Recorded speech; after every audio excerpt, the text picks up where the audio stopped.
امروز خطبه با یک درس اخلاقی شروع میکنیم. اگر شما به یکدیگر احترام بگذارید، یکدیگر هم به شما احترام میگذارد. در خدمت مقام مصباح بودیم که ما را توضیح میکنه. خیلی خوشنده حال شدم که دیدم خود اون از من جیدتره. امیدوار شدم، یعنی چه؟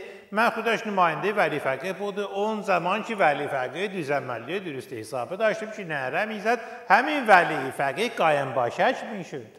نه الان که بدبختی به نوا اون چیزی شکسته، طلسمش شکسته. شاید تو قشنگ میگوی همین تا اونو که خامینه اسمش وقتی بشکنه طلسمش همه دم به در میاره تاقصدان بالا میذاره. بله شعرش آهنگش مال خودمه، یعنی کامپرایت داره. بس ایجی اونجور برای من دراز نه اندازه. پرونده تو دست من بدبختی به نوا. تو همانه که به تو گفتندی که برو خبر مرج اون پاسدار کلپیسر چه بوده همه تکوی را به فک فامیلش بده، اما یک دفعه نگو که کش میکنند. تلفن زده گفته الو منزل مرحوم تکوه.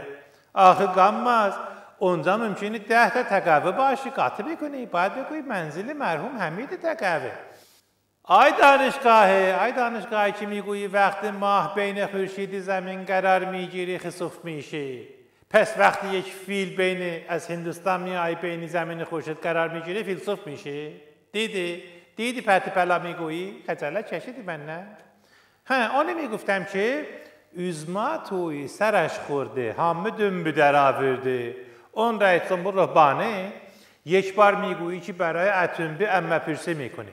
خجالت بکش. اگر امام بود الان تکه بزرگ گوشیت بود. از فلاکت üzma سود استفاده میکنی، اما پرسه را میاندازه، فردا üzma را هم انتخابات میگذاره. خجالت بکش.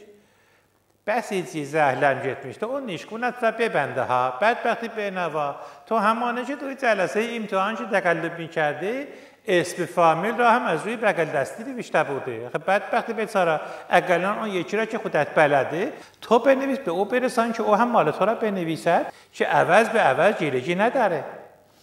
در آخر پیام دارم به جوانان خارجی که الان به وضعیت üzma نگاه نکنید. شما باید دنبال üzma بیایی که پول توی این مسیری. شما نباید دنبال اون سران کشور خودتان میری.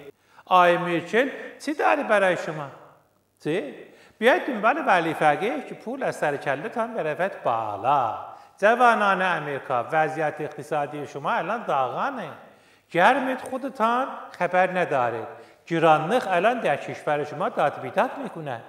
من خودم خبر داره که دلار هر روز گرانتر میشه. دیدی؟ پس فهمیدی که اقتصاد مال خره؟